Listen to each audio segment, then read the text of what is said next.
3 of the Polished Draft with Kyle Young.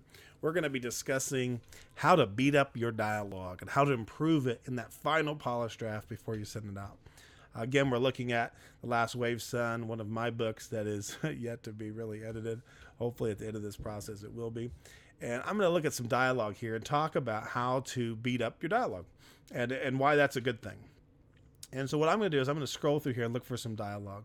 And in understanding why you beat up dialogue, it is to make your dialogue stronger, but make it more specific and to use every line to try to move forward kind of the premise of your book. And there's two things you need to understand. There's a dialogue tag, and then there are action beats. And a dialogue tag would be something where you would say somebody said or somebody replied or somebody asked. And in current writing, I have a dialogue tag right here, kind of highlight it. It's Papa said. In current writing and publishing, dialogue tags, they really say that 95% of your dialogue tags that you do use should be the word said.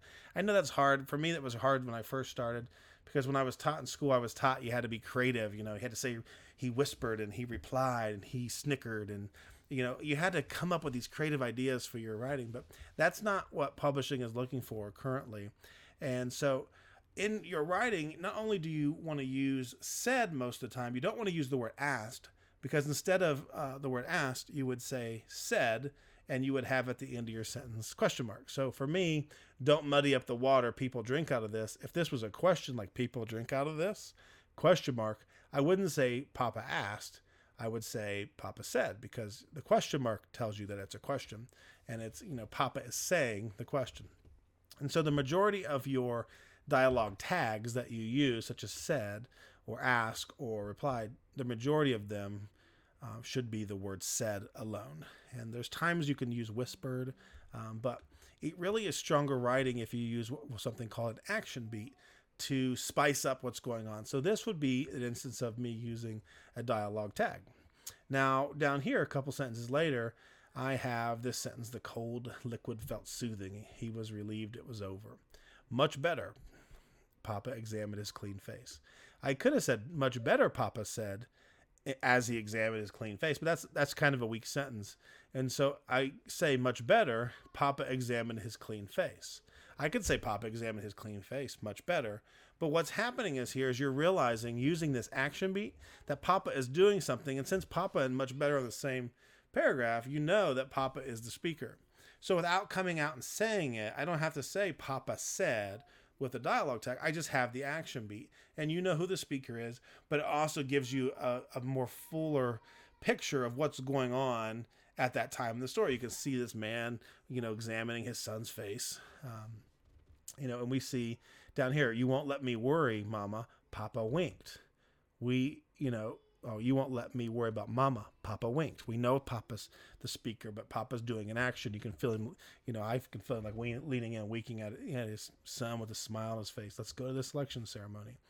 And so you want to use action beats to help drive your story along, but also to help give your reader an idea of what's in your brain, what's going on with this character. The character's not just saying something.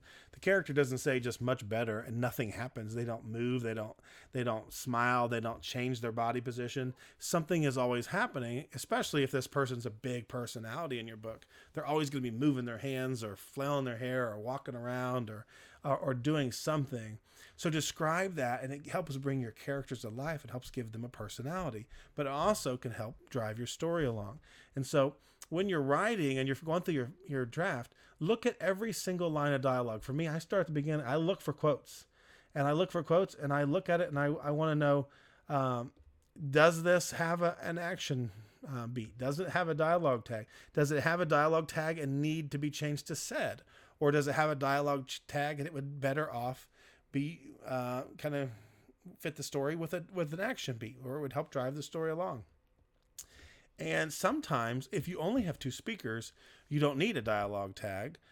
You just need to have the dialogue go back and forth, because you don't need the tags unless you need to really describe who the speaker is. Like right here, I have, but what about Palto? Now, because I only have two people in the conversation, it's very easy to know that this is my main character, because this right here is his father, my secondary character in this scene. So when the father is speaking, the father's not going to be speaking again in another paragraph without something else happening. And so this reply is my main character, Avo. So this is Papa and this is Avo. I don't have to say Avo said, because the reader will automatically know, because there's only two people in this scene. The reader will automatically know the person replying to Papa is Avo, because it's been established in this story. And then when we go back here, when Palto tried hard, we know again, I don't necessarily say this is Papa, but the reader will know that this is Papa because of how the conversation has went. Papa is the one explaining who Palto is and what happened to Palto, and Avo is the one that keeps asking about it. And so I don't need to put the tags in there.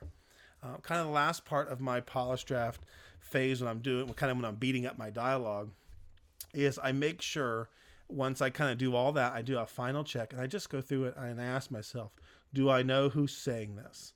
And then if I can say yes, I move on. Do I know who's saying this? Of course, the announcer bellowed. Which that's kind of a weak way to say it. That's a dialogue tag that could be made stronger with some kind of beat talking about the man's voice. Right here, do I know who said this? And so I'd go through every line. If I don't clearly know who said it, then I need a dialogue tag, an action beat to help confirm. What I call this phase is confirm the speaker. You want to confirm the speaker. This becomes harder if you have 3 or more characters. You're going to have to use a lot more dialogue tags and action beats if you have 3 or more characters in a scene. And you're going to have to use the characters' names a lot more to help you figure out who's speaking. And that's normal when you have that many characters in a scene. I try to, as often as I can, have 2 speakers because it's just so much easier to write. But in my epic novels, it seems like I end up always having multiple characters, more than I want in a scene. And then last thing, after I do all of that, when I'm beating up my dialogue, I know I have the dialogue, I know who's saying, then I go through and I make sure that each person, when they're speaking, they have their own unique voice. I don't want in this story, I don't want Papa to sound like Avo, and I don't want Avo to sound like Papa. I don't want them to use the same words. I don't want them to have the same emotions. I may want Papa to speak slower because he's an older, wiser man, and out of Avo's excitement, I may want him to speak faster. And so I need to try to equate that, and maybe because Avo speaks faster, he might skip over or abbreviate some of his words, like I'm never going to qualify. If it's Papa speaking, I might say that instead of gonna, I would say going to qualify, because he's a more kind of literate older man, slower speaking, would say more of the words. And so in my characters, I often try to go back through and make sure that the last thing I do is make sure that I've developed the unique voice for each of my characters based upon their personality, their age, their gender, their culture. And one of my characters later in this book is from a different part of the kingdom, and he has a high-pitched voice. I don't want to say that every time, but once I establish he has a high-pitched voice, that might mean that some of his words might sound a little different, or he might say them a little different. And every once in a while, I'll remind the reader through an action beat, that he has, a high-pitched voice, or how I have my character in deep POV have a thought about his voice and kind of bring it out. But you want to make sure that you've confirmed your speaker's unique voice as well when you're doing the kind of the polish draft and you're beating up your dialogue. Stay tuned for more as we look at weed words next and then move on to deep POV.